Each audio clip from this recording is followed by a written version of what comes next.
आपके farmer leader थे, उन्होंने बयान किया है कि इस मामले के बारे में अभी ये मामला फिलहाल कोर्ट में है। देखिए, इस केस में आज कारकाडोमा कोर्ट ने अपना फैसला सुनाया है जिसमें उनको लाइफ टाइम की सज़ा दी गई है। अभी उनका खुद ही का बयान आया है, मैं देख रहा था, जिसमें उन्होंने कहा है कि ठीक है, जो कोर्ट का फैसला आया है इसको हाई कोर्ट के अंदर वो चैलेंज करेंगे। उनको यकीन है कि वो जो हाई कोर्ट है वो सुनवाई करेगी पूरी तरह से, और जो न्याय होगा न्याय करेगी उनके साथ में। कोर्ट का फैसला है, सबको मानना पड़ेगा, उनको भी, हमको, पूरे देश भर को मानना पड़ेगा, उसमें क्या बोलेगा। हो सकता है उनका ये डाइवर्जन किया, बीजेपी पूरी तरह गिर गई। राम मंदिर चंदा घोटाला पे गिरी, उसके बाद में अभी ये नीट का पेपर लीक हो गया, उसके अंदर आप हम तमाम ने देखा ना, 22 लाख के करीब युवाओं का भविष्य अंधकार में ढकेल दिया है लोगों ने। 20 से ज्यादा स्टूडेंट ने आत्महत्या कर ली। हाँ?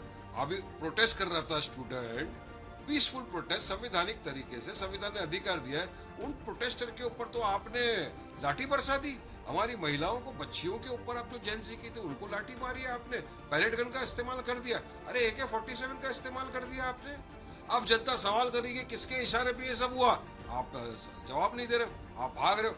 आज ही मैं भी एक क्लिप देख रहा था कि अमित शाह जी जो देश के होम मिनिस्टर है, पार्लियामेंट में है, सीढ़ी के पास खड़े हुए, वहां पे स्टेयर्स पे पार्लियामेंट में, उनको पत्रकार घेर के खड़े हुए, बातचीत कर रहे, हंसी मजाक कर रहे, मगर किसी के हाथ में ऐसा मुंह नहीं है कि उनको सवाल करे कि क्यों भाई, आपने, किसने ऑर्डर दिया था इन बच्चों के ऊपर लाठी चलाने का, किसने आदेश दिया था पैलेट गन चलाने का। तो देख रहे पैलेट गन लगा हुआ, स्टूडेंट भी सामने आया हुआ है। ये जेंजी है, देश का भविष्य है। ये आया था अपने हक इंसाफ की लड़ाई लड़ने के लिए, आपने उनके ऊपर लठ बरसा दिया, आपने पैलेट गन चला दिए, AK-47, अरे क्या आतंकवादी है क्या वो? हा? और लास्ट में क्या वो आपको मानना पड़ा ना।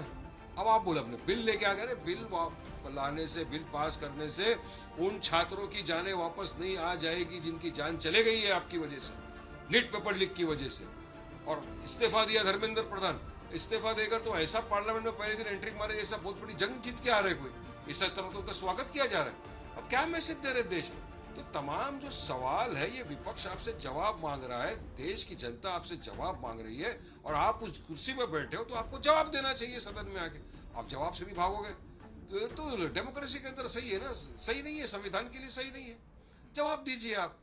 जवाब नहीं देना है तो फिर इस तरह की भाषा का इस्तेमाल किया जा रहा है उन लोगों की तरफ से।